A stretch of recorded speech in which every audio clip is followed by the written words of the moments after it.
पहला किस्सा, माइनस काम हमेशा ईमानदारी से करें। एक दिन गुरु नानक के पास एक गांव का जमींदार आया। जमींदार गुरु नानक के लिए भोजन लेकर आया था। गुरु नानक ने जमींदार से कहा कि भोजन यहाँ रख दीजिए।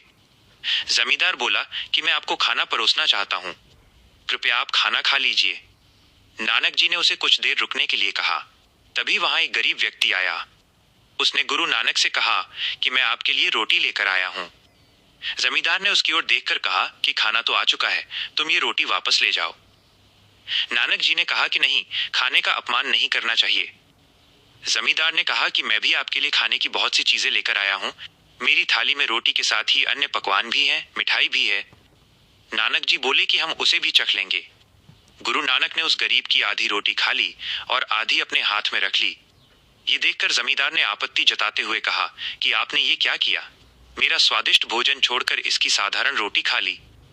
नानक जी ने गरीब की आधी रोटी को हाथों से मसला तो उसमें से दूध की बूंद गिरी। इसके बाद नानक जी ने जमींदार की मिठाई को मसला तो उसमें खून की बूंद गिरी।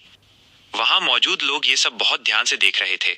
लोगों को ये मालूम था कि गुरु नानक बहुत ही दिव्य आत्मा हैं, वे ऐसे कमाल कर देते हैं। नानक जी ने उस जमींदार से कहा कि इसकी सूखी रोटी में ईमानदारी है और तुम्हारी मिठाई में कहीं ना कहीं बेईमानी है, इसलिए मैंने इस गरीब की रोटी खाई है और तुम्हारी मिठाई नहीं खाई। गुरु नानक की बातें सुनकर जमींदार को अपनी गलती का एहसास हो गया और उसने नानक जी से क्षमा मांगी। दूसरा किस्सा, माइनस अच्छाई को ज्यादा से ज्यादा लोग पहुंचाएं।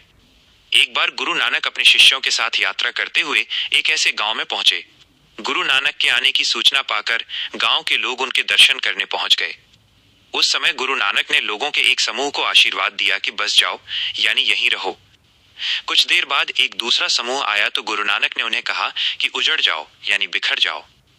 जब लोग चले गए तो शिष्यों ने गुरु नानक से पूछा कि आपने ये कैसे आशीर्वाद दिए हैं। एक समूह को आपने कहा है बस जाओ और दूसरे समूह को कहा है कि उजड़ जाओ।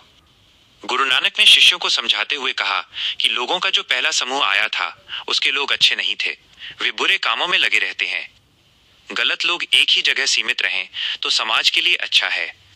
बुराई एक जगह रहेगी तो समाज में नहीं फैलेगी, इसीलिए मैंने उन्हें यहीं बस जाने का आशीर्वाद दिया।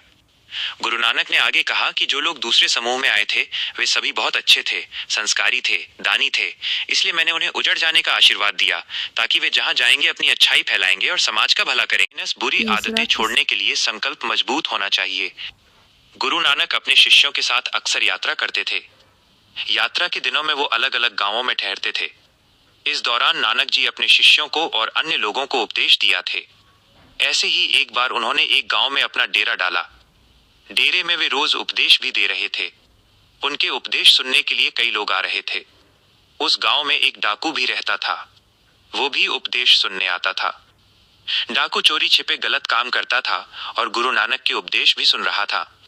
एक दिन वो अकेले में गुरु नानक के पास पहुंचा और अपने बारे में बताया कि मैं एक डाकू हूँ, आपके उपदेश सुन रहा हूँ। मैं गलत काम छोड़ना चाहता हूँ लेकिन मैं ये काम नहीं कर पा रहा हूँ।